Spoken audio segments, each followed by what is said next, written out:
Hello everyone, स्वागत है आपका एक फिजिक्स में। लास्ट लेक्चर में हमने कंस्ट्रेंट मोशन स्टार्ट किया था और उसका एक सेक्शन हमने देखा था जिसका नाम है स्ट्रिंग कंस्ट्रेंट। आज के लेक्चर में हम बचे हुए दो कंस्ट्रेंट के बारे में डिस्कस करेंगे जिसका नाम है wedge constraint and rod constraint. ये कंप्लीट होने के बाद हम कुछ इंपॉर्टेंट न्यूमेरिकल्स भी सॉल्व करेंगे जो कि कंबाइंड कॉन्सेप्ट्स पे बेस्ड है। ओके, तो चलिए स्टार्ट करते हैं आज का खूबसूरत सा lecture with our first topic, that is wedge constraint. जिस तरीके से स्ट्रिंग कंस्ट्रेंट के अंदर हमने कुछ ना कुछ अजम्पशन माने थे, उसी तरीके से जब हम वेज कंस्ट्रेंट पढ़ेंगे तो इसके अंदर भी कुछ ना कुछ अजम्पशन होंगे, कुछ ना कुछ कंस्ट्रेंट होंगे। क्या असम्पशंस है हमारे पास, चलिए समझने की कोशिश करते हैं। सबसे पहले हम देखेंगे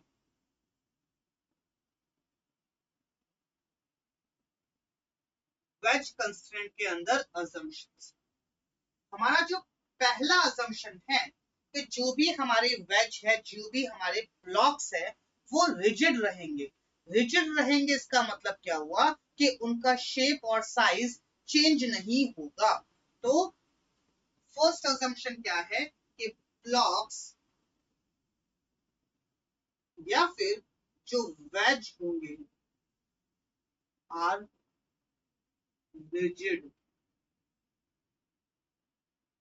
मतलब there will be no deformation in them.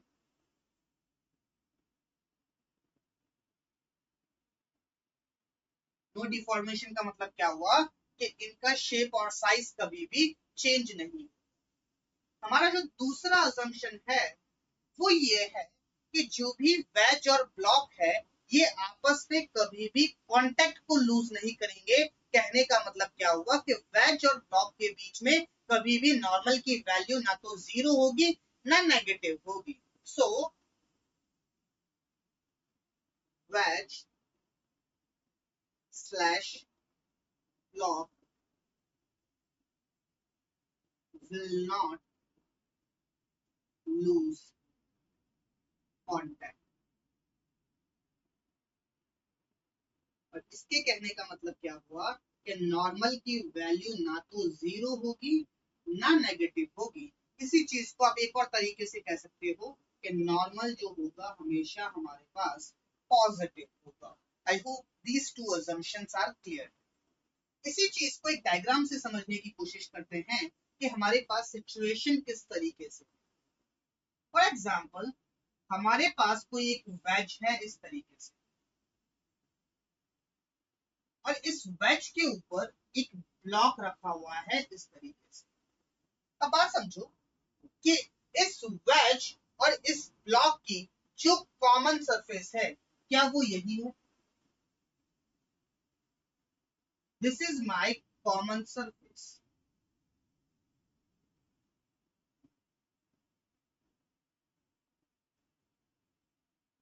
Yes और नो?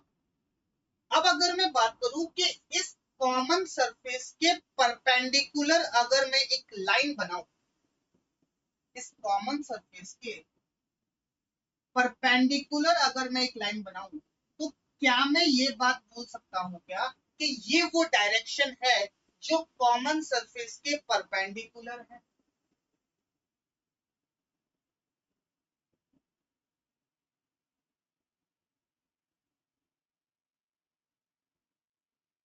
यस और नो? अब बात समझो कि ये जो वेज है और ये जो ब्लॉक है, इसका इसके रिस्पेक्ट में और इसका इसके रिस्पेक्ट में perpendicular to the common surface कोई भी रिलेटिव मोशन नहीं होगा। ऐसा मैं क्यों बोल रहा हूं, समझने की कोशिश करेंगे। लेट्स से मैंने वेज को बोला ए और ब्लॉक को बोला बी। अगर ए के रिस्पेक्ट में बी का इस डायरेक्शन में कोई रिलेटिव मोशन हुआ, मतलब क्या हुआ कि ए के रिस्पेक्ट में बी के पास इस डायरेक्शन में कोई वेलोसिटी होगी।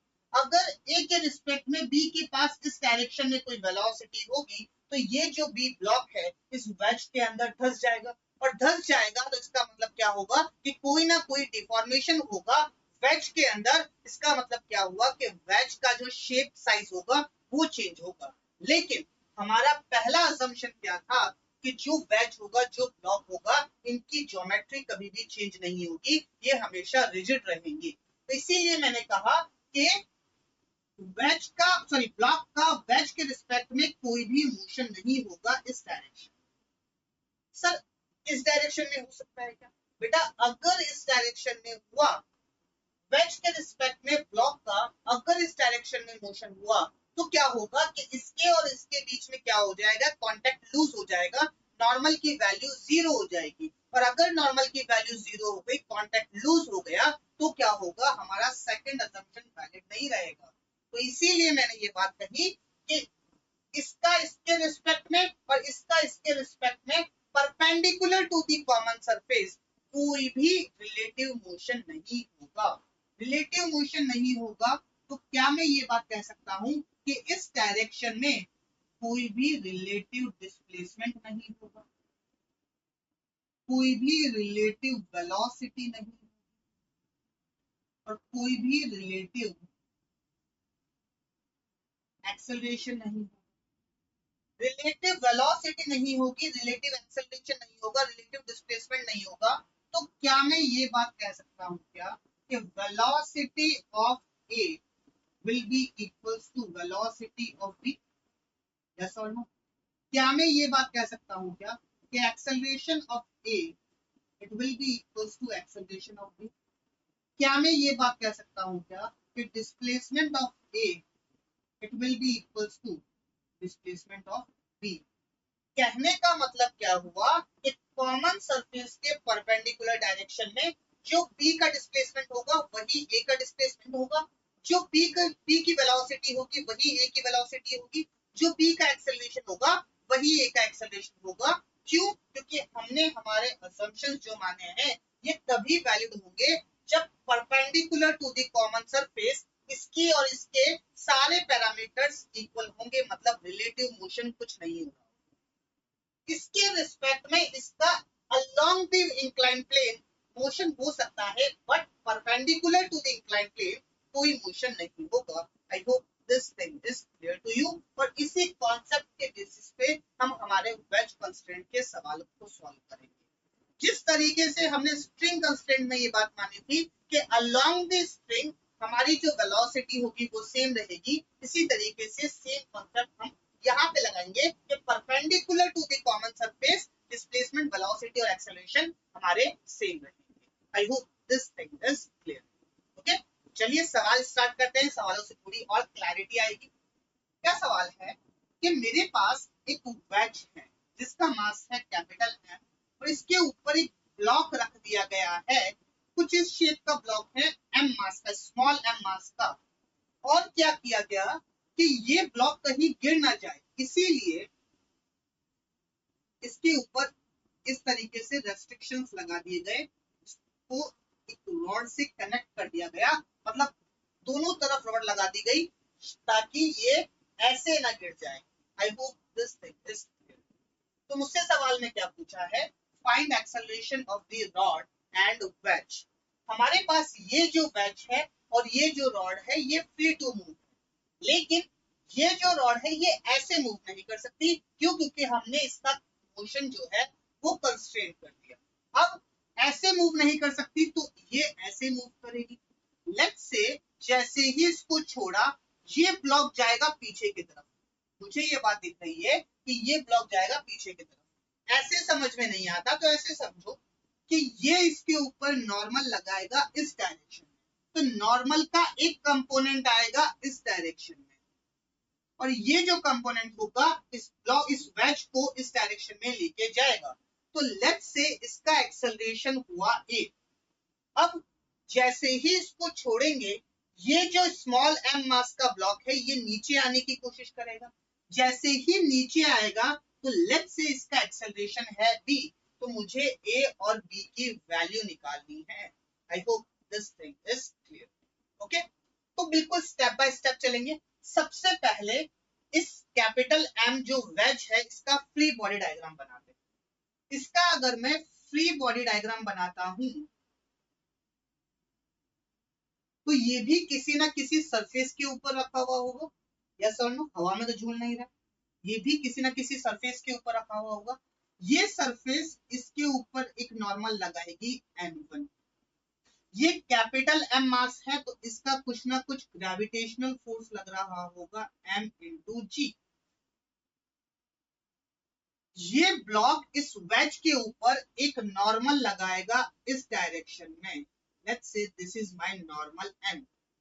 अब बात समझो, हमने एक बात देखी थी कि जो भी नॉर्मल होगा ये वर्टिकल से थीटा एंगल बनाएगा, अगर इंक्लाइन प्लेन हॉरिजॉन्टल से थीटा एंगल बना रहा है।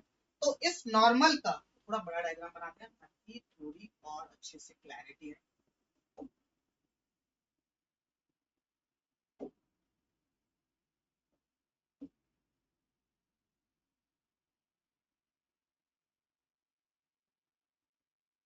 ये नॉर्मल, ये एंगल मेरे पास क्या होगा, थीटा। इस नॉर्मल का इस डायरेक्शन में एक कंपोनेंट आएगा n cos थीटा और इस डायरेक्शन में एक कंपोनेंट आएगा n sin थीटा। ये तो हुआ हमारे पास जो वेज है उसका फ्री बॉडी डायग्राम। अब इस ब्लॉक का अगर मैं फ्री बॉडी डायग्राम बनाऊं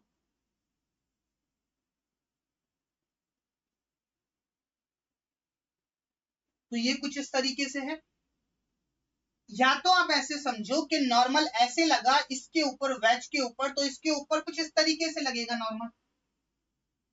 ये हमारे पास नॉर्मल, ये नॉर्मल वर्टिकल से एंगल बनाएगा थीटा, तो इस डायरेक्शन में जो कंपोनेंट आएगा ये आएगा n cos थीटा और इस डायरेक्शन में जो कंपोनेंट आएगा वो आएगा n sin थीटा।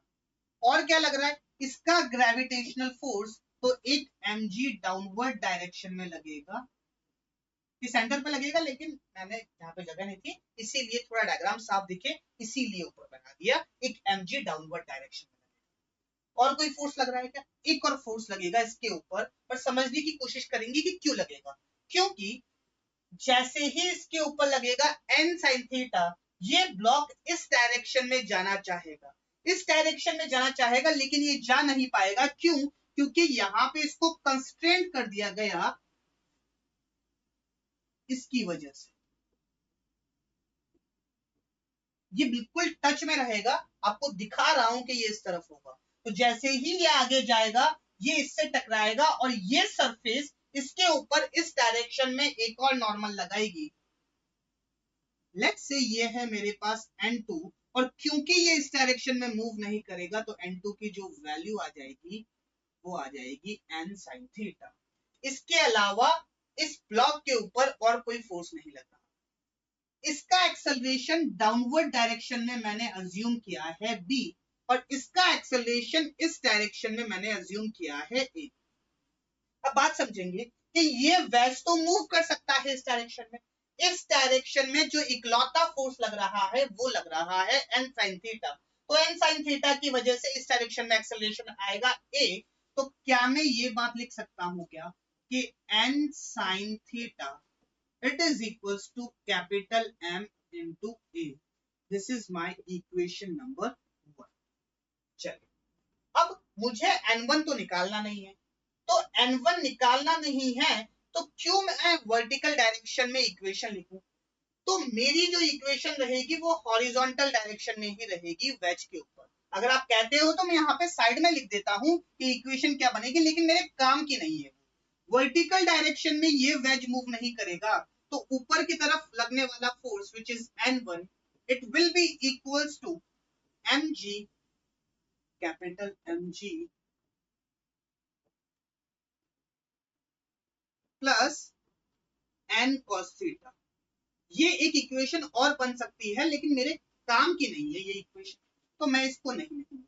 चलिए अब दूसरी इक्वेशन में यहां से बनाना चाह रहा हूं, किस तरीके से कि वर्टिकल डायरेक्शन में इसका मोशन हो रहा है डाउनवर्ड्स, तो डाउनवर्ड फोर्स बड़ा होगा, इसका मतलब mg बड़ा होगा। तो क्या मैं ये बात बोल सकता हूं क्या कि mg minus n cos theta it will be equals to m into b। yes or no? This is my equation number 2। मेरे पास अननोन कितने हैं, कैपिटल एन, ए और बी, और इक्वेशन कितनी बनी, 2। तो मुझे एक और इक्वेशन चाहिए होगी, तो जो इक्वेशन आपको लाके देगा वो आएगा हमारे पास वेज कंस्ट्रेंट। और वेज कंस्ट्रेंट क्या बोलता है कि इस वेज का परपेंडिकुलर डायरेक्शन में, ये हमारे पास कॉमन सरफेस, इसका एक्सेलरेशन ए इस तरफ, तो मतलब कॉमन सरफेस के परपेंडिकुलर डायरेक्शन में जो वेलोसिटी और एक्सेलरेशन रहेंगे वो सेम रहेंगे। तो इसका एक्सेलरेशन ए इस तरफ, तो ये थीटा, तो इसका एक्सेलरेशन इस तरफ आएगा ए साइन थीटा। यस और नो? ये तो सॉरी ए कॉस थीटा,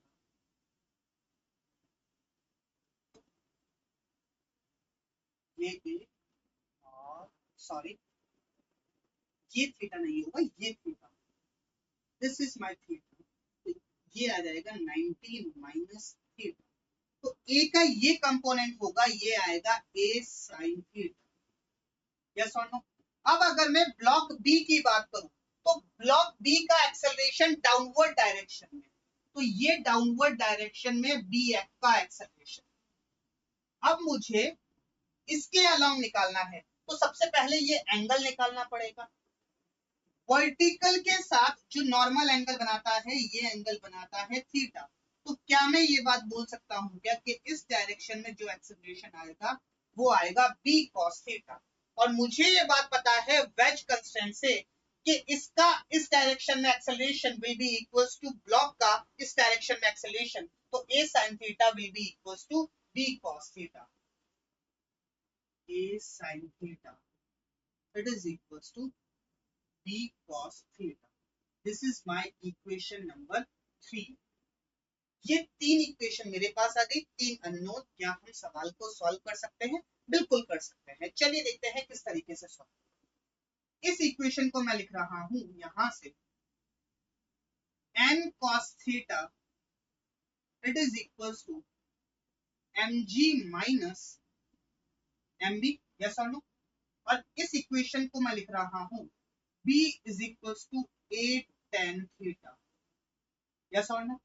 अब मैं क्या कर रहा हूं, इस b को यहां पुट कर रहा हूं, इस b को यहां पुट कर रहा हूं, तो मेरे पास n cos थीटा की वैल्यू कितनी आ जाएगी, n cos थीटा की वैल्यू आ जाएगी m g minus a tan theta. ये n cos थीटा आ गया। n sin थीटा की value, let's say this is my equation number 4।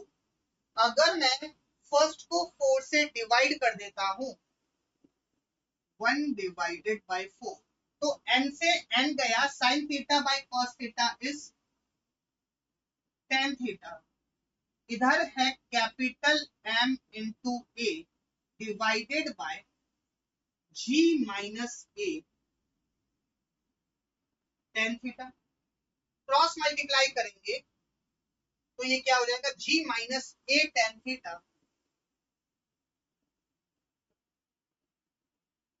It is equals to, ये इस तरफ गया, ये इस तरफ आया, यहाँ पे m भी तो था, n cos थीटा, यहाँ पे स्मॉल m भी आया, तो mg minus A tan theta, और ये इस तरफ आएगा तो m a into cot theta, capital M A into cot theta. तो ये क्या बनेगा, small m g minus small m a tan theta, it will be capital M A cot theta. इसको इस तरफ ले जाऊंगा तो पॉजिटिव हो जाएगा, तो mg will be equals to m a cot theta plus small m a tan theta. a को कॉमन ले लेंगे तो जो मेरे पास a की वैल्यू आएगी वो आएगी mg divided bye m cot theta plus small m tan theta. This will be my value for, ये मेरे पास a की वैल्यू निकल के आई। अब a की वैल्यू आ गई तो b की वैल्यू मैं निकाल सकता हूँ। b की वैल्यू क्या है, a tan थीटा, तो b की वैल्यू आ जाएगी a tan थीटा। b की वैल्यू a tan थीटा आई, तो a की वैल्यू है mg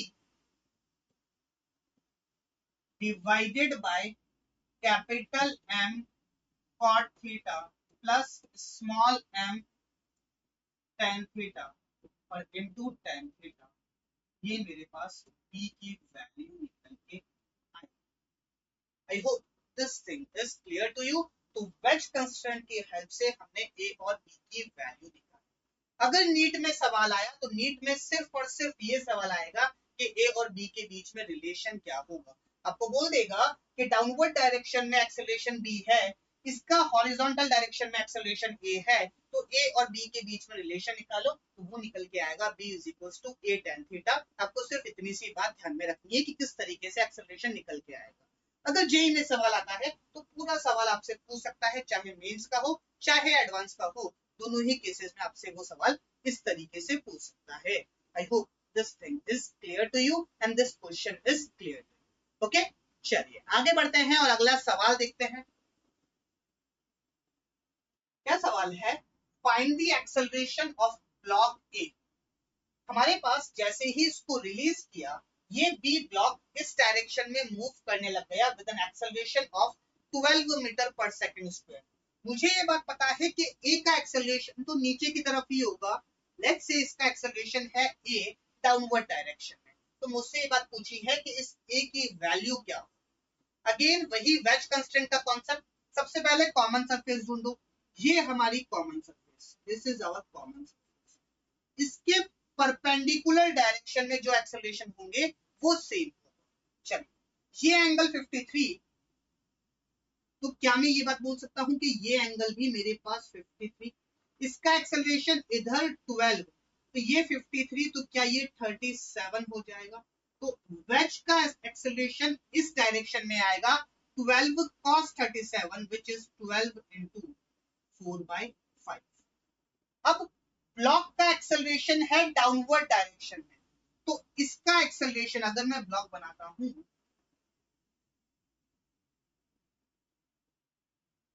ब्लॉक का एक्सेलरेशन है डाउनवर्ड डायरेक्शन में b, तो ये बेसिकली वर्टिकल से एंगल बनाएगा थीटा, और थीटा कितना है 53 डिग्री। ये एंगल कितना हो जाएगा 53 डिग्री। तो नॉर्मल की तरफ जो एक्सेलरेशन आएगा वो आएगा b cos 53, तो cos 53 होता है 3/5, b इंटू 3/5, और ये एक्सेलरेशन दोनों के लिए इक्वल होगा, तो it will be equals to 12 into 4/5। तो ये 5 से ये 5 गया, 3 1 जा 3 4 जा, तो b की वैल्यू आ जाएगी 16 मीटर पर second. I hope this thing is clear to you and this concept and this question is clear. Okay, चलिए आगे बढ़ते हैं और अगला सवाल देखते हैं। क्या बोला है? Relation between acceleration a1 and a2 if radius of each sphere is equals to r। मेरे पास 3 स्फीयर रखे गए हैं, जैसे ही मैं इसको छोड़ूंगा, इसका एक्सेलरेशन मुझे गिवन में है कि नीचे की तरफ a1 है और इन दोनों का एक्सेलरेशन इस तरफ है a2। तो मुझसे ये बात पूछी है कि a1 और a2 के बीच में क्या रिश्ता है। चलिए देखते हैं किस तरीके से चीजें सॉल्व होगी। मुझे ये बात पता है कि अगर मैं कोई एक स्ट्रेट लाइन बनाता हूं इसके सेंटर को ज्वाइन करते हुए, तो वो कुछ इस तरीके से बनेगी।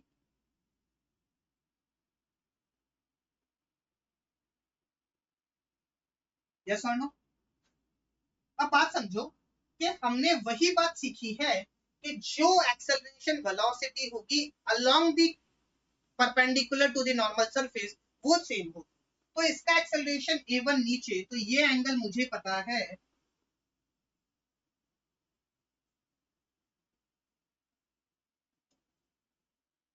ये एंगल मुझे पता है 30 डिग्री होगा। तो इसका एक्सेलरेशन इस तरफ आएगा a1 cos 30, और इसका एक्सेलरेशन a2 है, तो ये 60 होगा, तो क्या ये भी 60 होगा? और 60 क्यों होगा? क्योंकि ये साइड और ये साइड दोनों इक्वल है which is equals to 2r। तो ये 60 तो ये 60, इसका एक्सेलरेशन इस तरफ होगा a2 cos 60, और मुझे ये बात पता है कि इसका और इसका acceleration along the normal will remain same, तो क्या मैं ये बात बोल सकता हूँ क्या कि a1 cos 30 it will be equals to a2 cos 60। a1 cos 30 होता है √3/2 और cos 60 होता है 1/2, तो ये 2 से ये 2 गया, तो a1 into √3 it is equals to a2। ये रिलेशन निकल के आएगा a1 और a2 के बीच में। उनको कुछ नहीं करना है, कॉमन सरफेस के परपेंडिकुलर डायरेक्शन में वेलोसिटी और एक्सेलरेशन को इक्वेट करना है, तो हमारे पास रिलेशन निकल के आ जाएगा। आई hope this question is clear. Okay, चलिए आगे बढ़ते हैं, अगला सवाल देखते हैं। अगला सवाल क्या है? System is shown in figure, velocity of sphere A is 9 metre पर सेकंड। ये मेरे पास स्फीयर A है और इसकी वेलोसिटी इस डायरेक्शन में है 9 मीटर पर सेकंड। मतलब कि ये जो मेरे पास एक कंस्ट्रेंट है, एक वेज तरीके का बना हुआ है, इसके पैरेलल डायरेक्शन में जो वेलोसिटी है वो है 9 मीटर पर सेकंड। एक और चीज जो आपको सवाल में दे रखी है वो ये है कि ये जो एंगल है ये आपके पास 90 डिग्री है, ये सवाल में दे रखा है। अब बात समझेंगे कि मुझे ये VB निकालना है, तो किस तरीके से निकालूंगा? सबसे पहले मैं ट्रायंगल बनाने का ट्राई करूंगा ताकि मुझे चीजों की थोड़ी आइडिया हो, चीजों का किस तरीके से चीजें हो। तो देखो, इसके सेंटर से ये जो टोटल डिस्टेंस है ये है 17 मीटर और ये पार्टिकल इस डायरेक्शन में जा रहा है, let's say with velocity v। अब बात समझेंगे कि अगर मैं एक ट्रायंगल बनाता हूं इस तरीके से,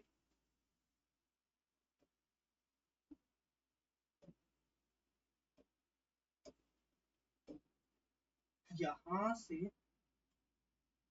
ऐसे और यहां से ऐसे और यहां से ऐसे, तो क्या मैं ये लेंथ निकाल सकता हूं क्या? ये जो लेंथ निकल के आ रही है, क्या मैं ये लेंथ निकाल सकता हूँ क्या? बिल्कुल निकाल सकता हूँ। ये पूरा है 17 मीटर और इसकी रेडियस मुझे दे रखी है, कितनी दे रखी है? RB 5 मीटर। तो क्या ये distance 17 minus 5 which is 12 metre हो जाएगी? यस और नो? क्या मैं ये डिस्टेंस निकाल सकता हूँ क्या? बिल्कुल निकाल सकता हूँ। तो ये पूरा है मेरे पास 19 मीटर और इसकी रेडियस मुझे दे रखी है 10 मीटर, तो क्या ये डिस्टेंस मेरे पास 9 मीटर हो जाएगी? यस और नो? अब बात समझो कि इसकी रेडियस 10, इसकी रेडियस 5, तो क्या ये मेरे पास 15 मीटर हो जाएगी? यस और नो?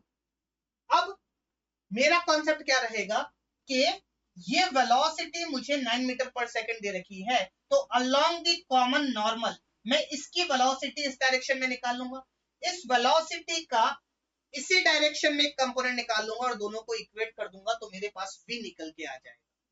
तो इसके लिए सबसे पहले मुझे ये एंगल पता होना चाहिए। ये एंगल या तो आप डायरेक्टली भी सोच सकते हो, अगर आपके दिमाग में स्ट्राइक कर रहा है कि ये 9, ये 12, ये 15, तो क्या आपको ये बात दिख रही है कि 12 का स्क्वायर प्लस 9 का square it is equal to 15 का स्क्वायर, तो ये जो एंगल हो जाएगा ये हमारे पास 90 डिग्री हो जाएगा। ये एंगल अगर आपको नहीं दिख रहा है तो हमको कोसाइन रूल पता है। कोसाइन रूल क्या कहता है? कोसाइन रूल ये कहता है कि जो भी एंगल आपको निकालना है तो क्या होगा कि cos of theta it is equals to, जैसे मुझे इसको निकालना है तो इसका स्क्वायर प्लस इसका स्क्वायर, तो 12 का स्क्वायर 144 प्लस 9 का स्क्वायर इट इज 81 माइनस बची हुई साइड का स्क्वायर विच इज 15 का square 225 divided by 2 into 12 into 9, 2 into 12 into 9, तो 144 प्लस 81 आएगा 225 और 225 माइनस 225 हो जाएगा 0, तो थीटा की वैल्यू आ जाएगी 90 डिग्री। याद करो कोसाइन रूल जो हमने सीखा था बेसिक मैथमेटिक्स में, वहां से ये निकल के आता है। तो ये एंगल 90 डिग्री आ गया, तो क्या मैं ये एंगल निकाल सकता हूं क्या? ये एंगल कितना होगा, perpendicular divided by let's say ये 9 ये 15, तो साइन थीटा हो जाएगा, तो साइन थीटा हो जाएगा 9/15 which is equals to 3 3s are 9 3 5s are, so theta की वैल्यू आ जाएगी मेरे पास, कितनी आ जाएगी 37 डिग्री। क्यों, क्योंकि साइन थीटा आ रहा है 3/5, ये 37 हो जाएगा और ये 37 हो जाएगा, तो ये एंगल कितना हो जाएगा 53 डिग्री। अब मुझे ये बात पता है कि ये मेरे पास सर्कल बन रहा है इस तरीके से, और इसकी वेलोसिटी जो है वो है इस डायरेक्शन में, और कितनी है 9 मीटर पर सेकेंड, और ये मेरी कॉमन सरफेस, ये एंगल 37, तो इसका ये कंपोनेंट आएगा 9 cos 37, cos 37 होता है 4/5, तो 9 into 4/5 ये वेलोसिटी आएगी। अब इस वेलोसिटी का ये कंपोनेंट लूंगा, तो ये 53, तो ये भी 53, तो v into cos 53, cos 53 होता है 3/5, v into 3/5, और ये बराबर होंगे, सो v into 3/5, इससे ये गया 3 1s are 3 3s are, तो v की वैल्यू आ जाएगी 12 मीटर पर second. So the correct answer of this question will be option number 2, which is 12 metre पर सेकेंड। तो हमने बेसिक कॉन्सेप्ट क्या लगाया कि सबसे पहले ट्रायंगल बनाया, ट्रायंगल बनाने के बाद हमने क्या किया कि velocity perpendicular to the common surface which is velocity along the normal will remain same, उस कॉन्सेप्ट से हमने इस सवाल को सॉल्व किया। I hope this question is clear. Okay, चलिए आगे बढ़ते हैं और समझने की कोशिश करते हैं रॉड कंस्ट्रेंट क्या होता है। रॉड कंस्ट्रेंट में सिंपल सी बात है कि ये जो रॉड है ये हमारे पास रिजिड है, जो भी हम रॉड लेंगे वो रिजिड रॉड रहेगी, किसी सॉलिड मटेरियल की बनी हुई होगी, और रॉड अगर रिजिड रहेगी तो रॉड के अंदर जो टेंशन होगी वो हमेशा उसके अंदर रहेगी। कहने का मतलब रॉड कभी स्लैक नहीं करेगी, और रॉड कभी स्लैक नहीं करेगी तो distance between two points will remain same, but distance between two points will remain same, इसका मतलब क्या होगा कि velocity along the rod will remain same। तो जो हमने कॉन्सेप्ट लगाया था स्ट्रिंग कंस्ट्रेंट के अंदर, वही कॉन्सेप्ट आपका यहाँ पे रॉड कंस्ट्रेंट के अंदर लग जाएगा। तो velocity and acceleration along rod will remain same।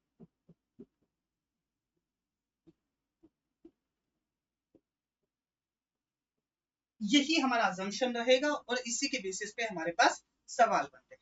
चलिए देखते हैं, एक सवाल ये है कि लेट्स से ये कोई रॉड है ए और बी, ये रॉड इस वॉल के ऊपर स्लिप कर रही है, स्लिप कर रही है, तो इस पॉइंट की वेलोसिटी डाउनवर्ड डायरेक्शन में लेट्स से VA है, और इस पॉइंट की वेलोसिटी इस डायरेक्शन में होगी which is VB।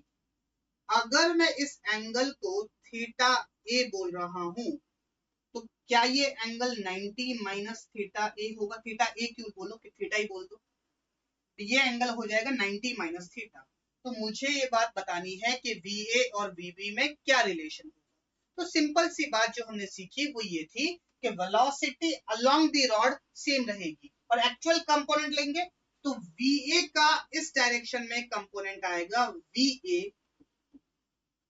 cos theta, और VB का इस डायरेक्शन में कंपोनेंट आएगा, ये आएगा 90 माइनस थीटा, तो VB cos 90 minus theta is sin theta, तो VB sin थीटा, और ये दोनों बराबर रहेंगे, तो VA cos theta it is equals to VB sin theta, तो VA की वैल्यू आ जाएगी VB tan। तो बस यही बात है जो रॉड कंस्ट्रेंट में इंपॉर्टेंट है, that is velocity and acceleration along the rod will remain same. क्यों? क्योंकि रॉड हमारे पास रिजिड रहती है, और रिजिड रहेगी तो distance between two points will not change. I hope this thing is clear. Okay, चलिए, तो यहाँ पे आपका कंस्ट्रेंट कंप्लीट होता है टॉपिक वाइज, लेकिन अभी भी कुछ इंपॉर्टेंट सवाल बचते हैं जो कि रिलेट करते हैं स्ट्रिंग कंस्ट्रेंट को, वेज कंस्ट्रेंट को, बेसिकली मिक्स्ड अप सवाल है, उन्हीं सवालों को आप अलग अलग तरीकों से सॉल्व कर सकते हो। इसीलिए आपको लास्ट में in the form of miscellaneous questions मैं आपको करवा रहा हूँ। ओके, चलिए देखते हैं सबसे पहला सवाल क्या है हमारे पास। क्या बोला है कि कहीं पे भी कोई भी फ्रिक्शन नहीं है और हमारा जो वेज है ये फ्री टू मूव है। तो मुझसे सवाल में ये बात पूछी है कि इन दोनों के बीच में नॉर्मल क्या होगा, इसका एक्सेलरेशन क्या होगा और इसका एक्सेलरेशन क्या होगा, मुझसे सवाल में ये बात पूछी है। तो इस सवाल को आप कई तरीकों से सॉल्व कर सकते हो। कोई बच्चा बोल सकता है कि सर मैं तो क्या करूंगा, इन दोनों के बीच में वेज कंस्ट्रेंट लगा के चीजों को सॉल्व करूंगा। कोई बच्चा बोल सकता है कि सर मैं तो हॉरिजॉन्टल डायरेक्शन में न्यूटन लॉज ऑफ मोशन लगा के चीजों को सॉल्व कर सकता हूँ। कोई बच्चा बोलेगा कि सर मैं तो इंक्लाइन प्लेन के अलोंग इक्वेशन ऑफ मोशन लगा के चीजों को सॉल्व करूंगा। तो आप उस तरीके से भी सॉल्व कर सकते हो। कोई बच्चा बोल सकता है कि सर मैं तो पूरे सिस्टम पे इक्वेशन ऑफ मोशन लगाऊंगा और चीजों को सॉल्व करूंगा। तो उस तरीके से भी कर सकते हो। कोई बच्चा बोल सकता है कि सर मैं तो वेज के ऊपर जाकर बैठ जाऊंगा, सूडो फोर्स लगाऊंगा और सूडो फोर्स की हेल्प से चीजों को सॉल्व करूंगा। तो आप उस तरीके से भी सॉल्व कर सकते हो। तो इस सवाल को सॉल्व करने के मल्टीपल तरीके हो सकते हैं। मैं भी आपको एक या दो तरीके बताता हूं कि किस तरीके से चीजों को सॉल्व किया जाएगा और क्या क्या कॉम्प्लिकेशंस आएंगे इस सवाल को सॉल्व करने। चलिए देखते हैं क्या सिचुएशन है। अब बात समझो कि जैसे ही सिस्टम को रिलीज किया गया, ये इसके ऊपर फोर्स लगाएगा इस डायरेक्शन में नॉर्मल। अब उस नॉर्मल का एक कंपोनेंट आएगा इस डायरेक्शन में, जिसकी वजह से m2 के पास इस डायरेक्शन में कुछ ना कुछ एक्सेलरेशन आएगा। तो उस एक्सेलरेशन को मैंने बोला लेट्स से इस डायरेक्शन में m2 के पास एक्सेलरेशन आया a। अब बात समझो, जब मैं m1 का मोशन एनालाइज करूंगा विद रिस्पेक्ट टू ग्राउंड तो वो थोड़ा कॉम्प्लिकेट हो जाएगा। क्यों? क्योंकि अगर मैं m2 के रिस्पेक्ट में बात करूं तो ये इस डायरेक्शन में आ रहा है। अगर मैं ये बात बोलता कि m2 रेस्ट पे है तो मैं ये बात सीधी बोल सकता था कि ये इस डायरेक्शन में मोशन करेगा। लेकिन m2 रेस्ट पे नहीं है, m2 के पास भी इस डायरेक्शन में एक्सेलरेशन है, तो ये इधर तो आएगा ही आएगा, थोड़ा इस तरफ भी जाएगा, थोड़ा इस तरफ जाएगा, तो इसका मोशन कुछ इस डायरेक्शन में आएगा। तो ग्राउंड के रिस्पेक्ट में चीजों को एनालाइज करना थोड़ा मुश्किल है m1 के लिए। तो मैं क्या कर रहा हूं, इसका एक्सेलरेशन मान रहा हूं इस डायरेक्शन में b, और ये जो एक्सेलरेशन है ये विद रिस्पेक्ट टू m2 है। अरे m2 के रिस्पेक्ट में तो ये सिर्फ इधर ही मूव करेगा। क्यों? क्योंकि इस डायरेक्शन में तो मोशन हम अलाउड ही नहीं करते। सॉरी, वेज कंस्ट्रेंट यही बात बोलता है कि कॉमन सरफेस के परपेंडिकुलर डायरेक्शन में इसके रिस्पेक्ट में इसका कोई मोशन नहीं होगा। तो इसके रिस्पेक्ट में इसका इस डायरेक्शन में कोई मोशन नहीं होगा, तो इसका मतलब सिर्फ along the common surface motion होगा, और अलोंग दी कॉमन सरफेस मैंने इसका एक्सेलरेशन इस डायरेक्शन में मान लिया b, और ये जो एक्सेलरेशन है this is my with respect to, let's say this is a and this is b, this is my with respect to a। I hope this thing is clear. तो क्या मैं इसको ऐसे लिख सकता हूं क्या? मुझे ये बात पता है कि acceleration of b with respect to a, it is equals to acceleration of b minus acceleration of a। और अगर मुझे acceleration of b निकालना है ग्राउंड के रिस्पेक्ट में, तो ये क्या हो जाएगा, acceleration of b with respect to a plus acceleration of a। yes or no? तो ये क्या बात बोल रहा है, ये इक्वेशन क्या बात बोल रही है कि अगर आपको एक्सेलरेशन ऑफ b निकालना है विद रिस्पेक्ट टू ग्राउंड, तो इसमें आप क्या करोगे कि acceleration of b with respect to a में एक्सेलरेशन ऑफ a भी ऐड कर दोगे। तो इस ब्लॉक का एक्सेलरेशन इस तरफ भी होगा a, और इन दोनों का जो रिजल्टेंट निकल के आएगा वो इस डायरेक्शन में होगा, जो कि एक्चुअल एक्सेलरेशन होगा with respect to ground. I hope this thing is clear. Okay, चलिए ये एंगल मुझे थीटा दे रखा है। तो सबसे पहली अप्रोच मेरी क्या है कि सबसे पहली अप्रोच ये रहेगी कि बी और ए के बीच में रिलेशन निकाल। बी और ए के बीच में रिलेशन में किस तरीके से निकाल सकता हूं, मुझे ये बात पता है। ओके,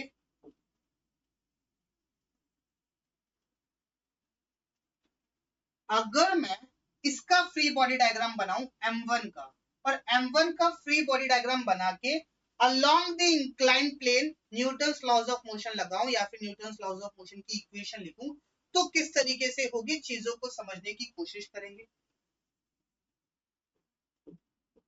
चलिए, इसके ऊपर इस डायरेक्शन में लगेगा m1g साइन थीटा, यस और नो। इस डायरेक्शन में लगेगा m1g cos थीटा, यस और नो। ये सरफेस, ये जो वेज है, इसके ऊपर इस डायरेक्शन में लगाएगी एक नॉर्मल एन। अब बात समझो कि अगर मैं अलोंग द इंक्लाइन प्लेन बात करूं तो इस डायरेक्शन में एक एक्सेलरेशन है b और इस डायरेक्शन में एक एक्सेलरेशन है जो कि a का कंपोनेंट है, तो ये एंगल थीटा है, तो ये कितना आ जाएगा a cos थीटा। तो नेट एक्सेलरेशन मेरे पास क्या आएगा, इस डायरेक्शन में आएगा, which is b minus a cos theta. तो ओवरऑल मैं ये बात बोल सकता हूं कि इसका एक्सेलरेशन इस डायरेक्शन में आएगा b minus a cos theta. I hope this thing is clear. तो मैं क्या कर रहा हूं, सिंपल सिंपल मोटी मोटी बात, न्यूटन्स लॉज ऑफ मोशन लगा रहा हूं किसके ऊपर, m1 के ऊपर, किस डायरेक्शन में, along the inclined plane।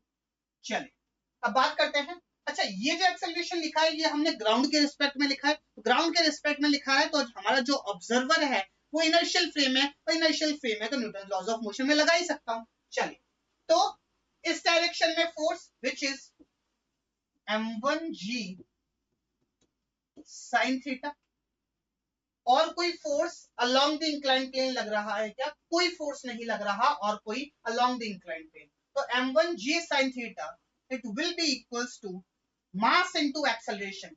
मास कितना है m1 और एक्सेलरेशन कितना है b minus a cos theta, yes और नो। तो m1 से m1 गया, g sin theta it is equals to b minus a cos theta. This is my equation number 1. I hope this thing is clear. दूसरी equation मैं किस तरीके से ला सकता हूं, दूसरी इक्वेशन ला सकता हूं यहां पे perpendicular to the normal plane, Newton's laws of motion again लगा रहा हूं m1 के ऊपर, और किस तरीके से, perpendicular to the incline plane. अब बात समझो, इसी चीज को आप दो तरीकों से सोच सकते हैं कि इसका एक्सेलरेशन वेज का इस तरफ a, तो जो हमारा वेज कंस्ट्रेंट है उसके हिसाब से इस डायरेक्शन में जो एक्सेलरेशन आएगा, ये एंगल थीटा, तो ये 90 माइनस थीटा, तो ये आएगा a sin थीटा। तो इस ब्लॉक का इस डायरेक्शन में जो एक्सेलरेशन आना चाहिए वो आना चाहिए a sin थीटा। या तो ऐसे सोच लो with the help of wedge constraint, या कंपोनेंट ले लो भैया, इसका तो b का तो कोई कंपोनेंट इस तरफ नहीं आएगा, इसका एक कंपोनेंट आ गया a cos थीटा, तो इसका एक कंपोनेंट इस तरफ आएगा a sin थीटा। अब बात समझो, एक्सेलरेशन इस डायरेक्शन में है तो नेट फोर्स भी इस डायरेक्शन में आएगा, तो क्या मैं ऐसे बोल सकता हूं क्या कि m1g cos theta minus n it is equals to what, m1 into a sin theta, m1 into a sin theta. This is my equation number 2. अभी भी देखो मेरे पास अननोन कितने हैं, a, b और n।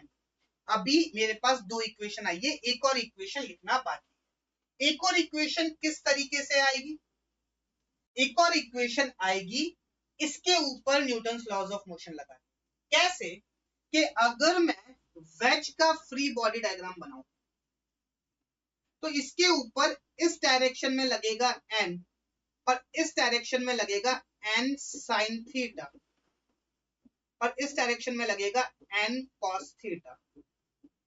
अब बात समझो कि अगर मैं वर्टिकल डायरेक्शन में न्यूटन्स लॉज ऑफ मोशन लगाऊंगा तो एक नॉर्मल ये भी आएगा, एक और वेरिएबल बढ़ जाएगा, तो मेरे लिए चीजें थोड़ी हार्ड हो जाएगी। तो मैं क्या कर रहा हूं, हॉरिजॉन्टल डायरेक्शन में न्यूटन्स लॉज ऑफ मोशन लगा रहा हूं। हॉरिजॉन्टल डायरेक्शन में अगर मैं बात करूं तो इकलौता फोर्स लग रहा है n sin थीटा, और इसका एक्सेलरेशन है इस तरफ a, तो तीसरी इक्वेशन आएगी न्यूटन लॉज ऑफ मोशन किस पे लगेगा, m2 पे, और किस डायरेक्शन में, हॉरिजॉन्टल डायरेक्शन में। तो जब इसको आप देखोगे तो हॉरिजॉन्टल डायरेक्शन में लगा n sin theta, it is equals to m2 into a। This is my equation number 3। अब मेरे पास तीन इक्वेशन है, तीन अननोन है, आप चीजों को सॉल्व कर सकते हो। चलिए सबसे पहले तीनों इक्वेशन लिखते हैं। g sin theta it is equals to b minus a cos theta, this is my first equation. Second equation है m1g cos theta minus n, it is equals to m1a sin theta. तीसरी equation है n sin theta is equals to n sin theta, it is equals to m2 into a। चल सबसे पहले क्या करें, n की value put करते हैं। n की वैल्यू क्या है, m2 by sin theta. n की वैल्यू उठा के, n की वैल्यू कितनी है, m2a divided by sin theta. कहां पुट करें, यहां पुट करते हैं। तो m1g cos theta minus n की वैल्यू क्या है, m2a divided by sin theta, it is equals to m1a sin theta. LCM m1g sin theta cos theta minus m2a, LCM लेके इसको इस तरफ ले जा रहा हूं, तो m1a sin स्क्वायर थीटा, ये उस तरफ आएगा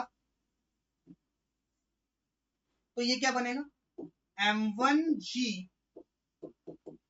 sin theta it is equals to, एक कॉमन ले लूंगा, m2 plus m1 sin square theta.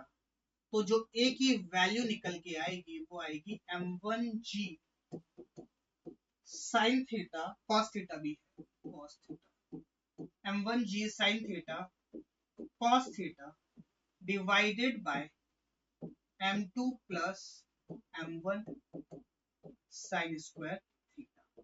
तो ये हमारे पास a की वैल्यू आ गई। a की वैल्यू आ गई तो इसमें पुट कर दूंगा तो क्या n की वैल्यू आ जाएगी, बिल्कुल आ जाएगी। तो n की वैल्यू है m2a divided by sin theta. तो m2 की वैल्यू, m2 तो m2 रहेगा डिवाइडेड बाय sin थीटा, और a की वैल्यू है m1g sin theta cos theta divided by m2 plus m1 sin square theta. ये sin थीटा से ये sin थीटा गया, तो जो n की वैल्यू आएगी वो आएगी m1 m2 g cos theta, m1 m2 g cos theta divided by m2 plus m1 sin square. ये n की वैल्यू आ गई। अब a की वैल्यू इस इक्वेशन में पुट कर दूंगा तो क्या b की वैल्यू आ जाएगी, तो g sin थीटा, इसको इस तरफ ले जा रहा हूं तो plus a cos theta, a की वैल्यू है m1g sin theta cos theta divided by m2 plus m1 sin square theta. ये आया a cos theta, this is a and plus हो गया cos theta, it is equals to b। ये b की value आएगी। अब इसको आप क्रॉस मल्टीप्लाई करके चीजों को सॉल्व कर सकते हो। चलिए करते हैं, क्या होगा, एलसीएम लो, m2 plus m1 sin square theta into g sin theta, या फिर अपन ऐसा भी कर सकते हैं कि जी साइन थीटा को कॉमन ले लो, तो जी साइन थीटा को कॉमन ले लिया, ठीक है। इसके बाद ये ऊपर आएगा तो m2 plus m1 sine square theta, m2 plus m1 sine square theta. यहां से जी साइन थीटा गया तो m1 cos square theta plus m1 cos square theta divided by m2 plus m1 sine square theta and it should be equals to b। यहां से m1 common आ जाएगा, sine square theta plus cos square theta will be 1, तो b की जो value निकल के आएगी वो आएगी m1 plus m2 into g sine theta divided by m2 plus m1 sine square theta. ये हमारे पास b की वैल्यू आ गई, तो हमारे पास a आ गया, n आ गया और b आ गया। आप चीजों को इस तरीके से सोच सकते हो। आई hope this thing is clear. कोई बच्चा बोले नहीं सर, मैं तो क्या करूंगा, डायरेक्ट इक्वेशन लगाऊंगा। किस तरीके से डायरेक्ट इक्वेशन लगाओगे कि मेरे पास सिचुएशन किस तरीके से थी कि a और b इस तरीके से था। This is my method number 2।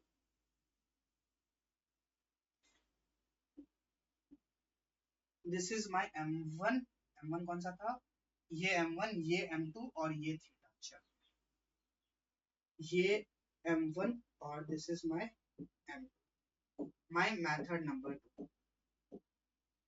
चलिए, सबसे पहले अगर मैं क्या कर रहा हूं, इस पूरे सिस्टम के ऊपर फ्री बॉडी डायग्राम बनाऊं, इस पूरे सिस्टम का फ्री बॉडी डायग्राम बनाऊं, तो चीजें किस तरीके से होगी समझने की कोशिश करेंगे। कि m2 के पास एक्सेलरेशन इस डायरेक्शन में, m1 के पास एक्सेलरेशन इस डायरेक्शन में कितना b और इस डायरेक्शन में कितना a। यस और नो। अब मैं क्या कर रहा हूं, इसको पूरे को सिस्टम मान रहा हूं और हॉरिजॉन्टल डायरेक्शन में क्या लगा रहा हूं, equation of motion. Equation of motion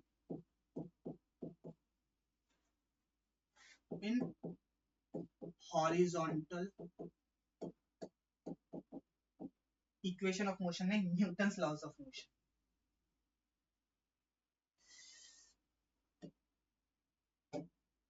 equation of motion में Newton's laws of motion, Newton's laws of motion in horizontal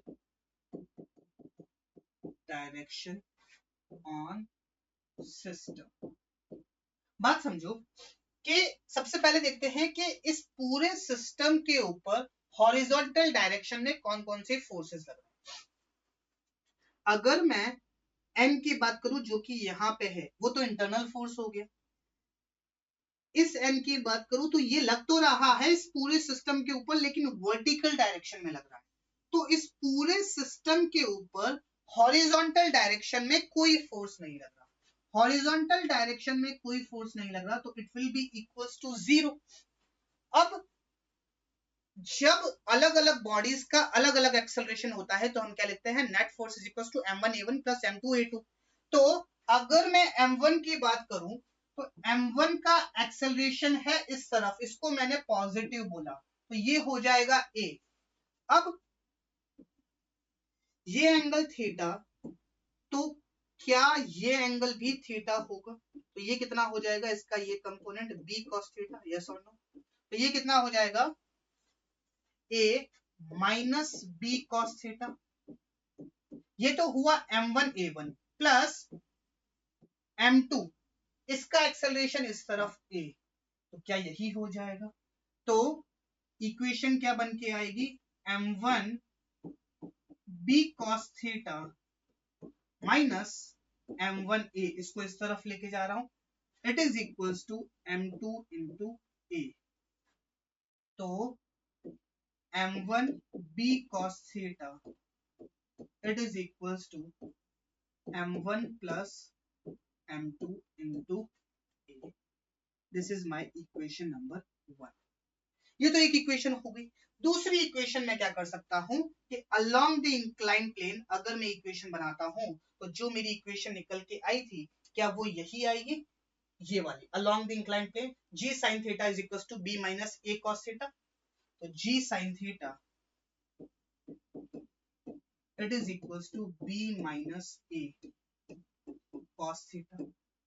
this is my equation number 2। अब इन दोनों इक्वेशन में देखोगे तो दो अननोन है a और b, यहाँ पे भी a और b, दो इक्वेशन दो अननोन, चीजें आसान हो जाएगी। एक और इक्वेशन n के लिए लिखोगे तो n is equals to a sin theta, sorry n sin theta is equals to a, तो वहां से n की वैल्यू भी आ जाएगी, है ना। तो ये थोड़ा और चीजों को आसान करेगा आपके लिए। चलिए तीसरा मेथड देखते हैं कि कोई बच्चा बोले कि नहीं सर मैं तो क्या करूंगा,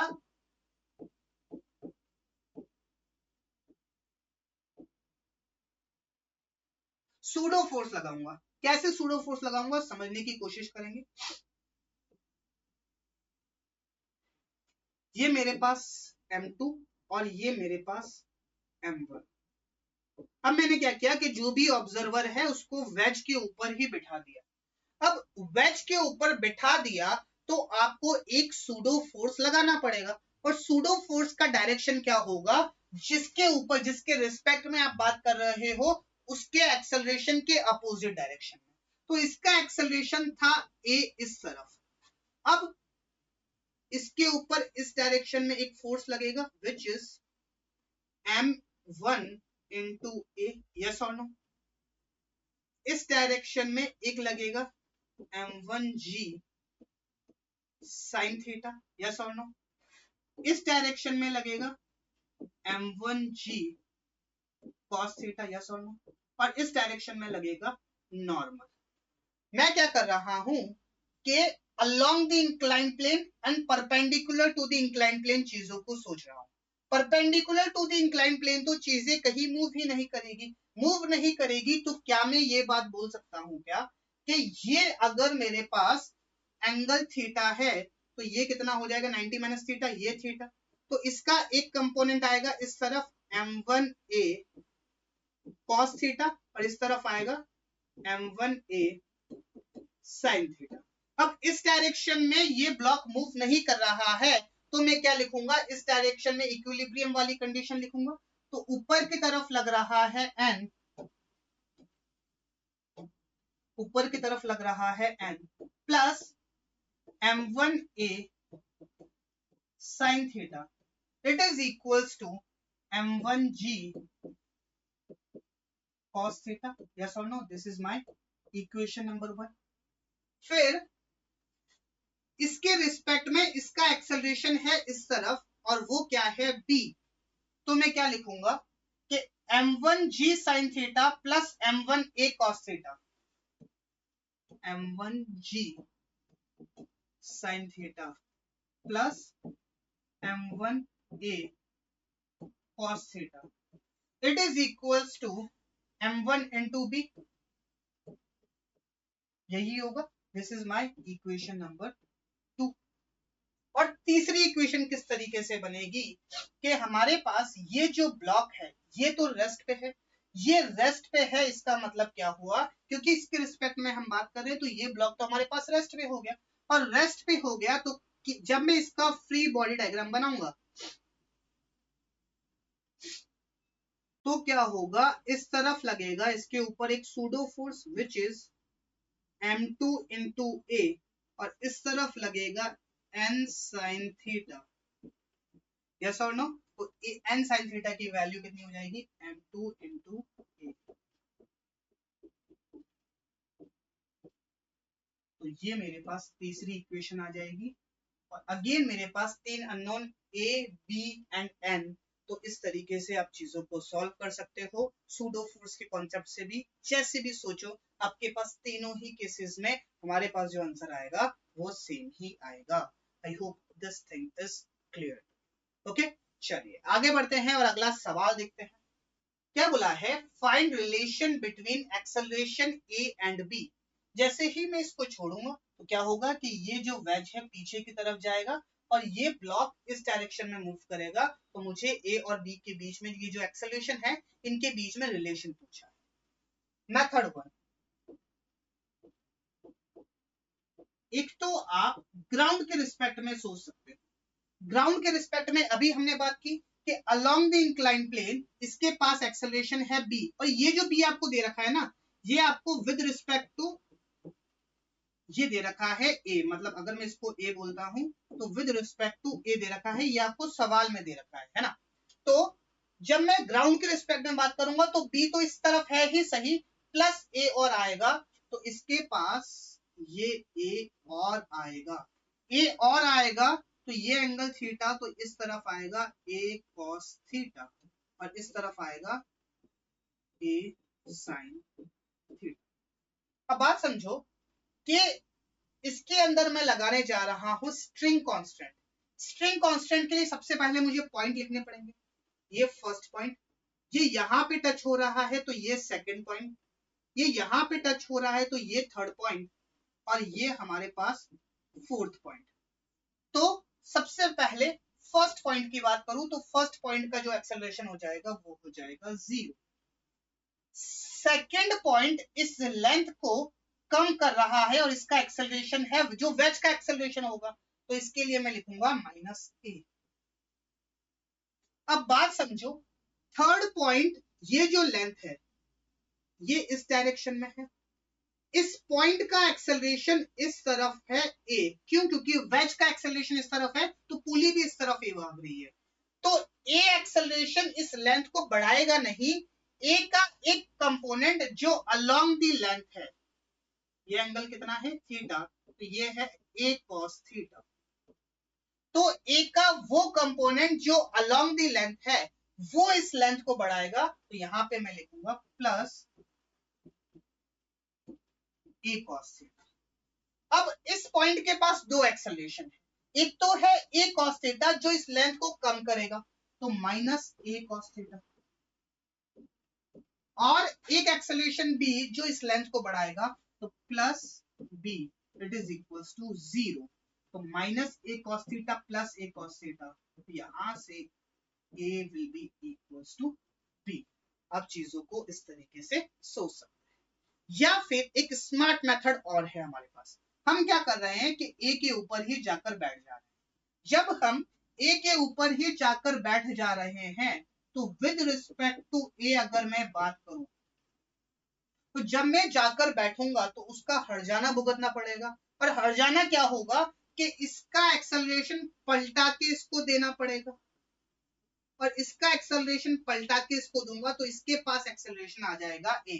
अब क्या होगा, ये तो रेस्ट पे रहेगा, ये इसके पास इस डायरेक्शन में a से आता हुआ नजर आएगा। और ये बात सही भी है कि जब आप वेज के ऊपर जाकर बैठ जाओगे तो आपको ऐसा लगेगा कि ये जो पॉइंट है ये इस तरफ आ रहा है। चलिए अब लिखते हैं इसका एक्सेलरेशन इस डायरेक्शन में, तो ये इस लेंथ को कम करेगा, तो -a। ये पॉइंट तो वेज के ऊपर ही है, तो इसका एक्सेलरेशन कितना हो जाएगा 0।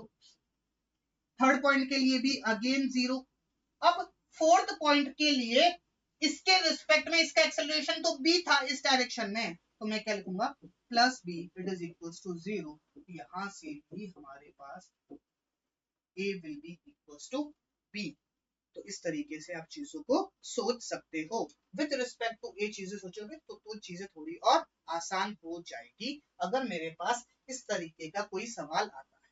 किस तरीके से, एक और एग्जांपल देखते हैं जिससे थोड़ी और क्लैरिटी आएगी। क्या एग्जांपल है, अगेन वही सिचुएशन, ये ए इस तरफ, और अगर मैं इसको ए बोल रहा हूं तो ये जो एक्सेलरेशन दे रखा है ये विद रिस्पेक्ट टू ए दे रखा है। विद रिस्पेक्ट टू ए दे रखा है तो मैं ए के ऊपर ही जाकर बैठ जाता हूँ। ए के ऊपर जाकर बैठूंगा तो इसका एक्सेलरेशन ए इस तरफ, तो ये इसको इस तरफ ए से आता हुआ नजर आएगा।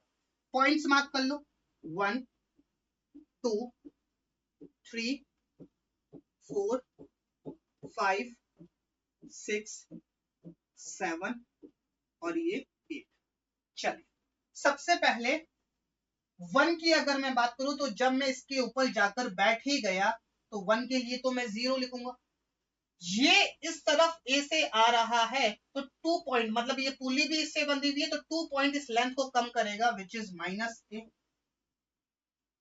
थर्ड पॉइंट की बात करूं तो ये इस लेंथ का पार्ट है, तो इसकी लेंथ तो कभी भी चेंज ही नहीं होगी, भले ही ये नीचे आए ये इस तरफ जाए, इन दोनों के बीच में जो लेंथ होगी वो सेम ही रहेगी। तो थर्ड और फोर्थ पॉइंट के लिए मैं अगेन क्या लिखूंगा, 0 + 0। नेक्स्ट फिफ्थ पॉइंट, इसका एक्सेलरेशन ए इस तरफ तो पुली का एक्सेलरेशन ए इस तरफ, तो ये इस लेंथ को कम करेगा तो -a। सिक्स्थ और सेवंथ पॉइंट के लिए तो 0 हो जाएगा, क्यों, क्योंकि ये इस पुली से अटैच्ड है जो ए ब्लॉक पे है, और ए तो हमारे पास विद रिस्पेक्ट टू ये बात कर रहे हैं तो ये रेस्ट पे आ जाएगा, तो +0 + 0। अब एट्थ की बात करूं तो ये इस लेंथ को बढ़ाएगा और इसका एक्सेलरेशन है +b, it is equals to 0। -a आ जाएगा -2a + b equals to 0. 2a will be equals to b. A is equals to b by 2. I hope this thing is clear to you. इस तरीके से हम relation between blocks निकाल सकते हैं, इससे थोड़ी और हमारे पास सहूलियत हो गई। अगर हम ग्राउंड के रिस्पेक्ट में देखते तो हो सकता था चीजें थोड़ी कॉम्प्लिकेट हो जाए, लेकिन विद रिस्पेक्ट टू वेज अगर हमने चीजों को देखा तो चीजें हमारे लिए आसान हो। ओके, तो यहाँ पे हमारा जो चैप्टर है एनएलएम ये कंप्लीट होता है। इसी का एक पार्ट है फ्रिक्शन। एनसीईआरटी में अगर आप देखोगे तो फ्रिक्शन एनएलएम का ही पार्ट है, लेकिन हम इसको पूरा अलग से एक चैप्टर मान के फ्रिक्शन को नेक्स्ट क्लास में स्टार्ट करेंगे। ओके, तो that's it from my side for today. Thank you so much everyone.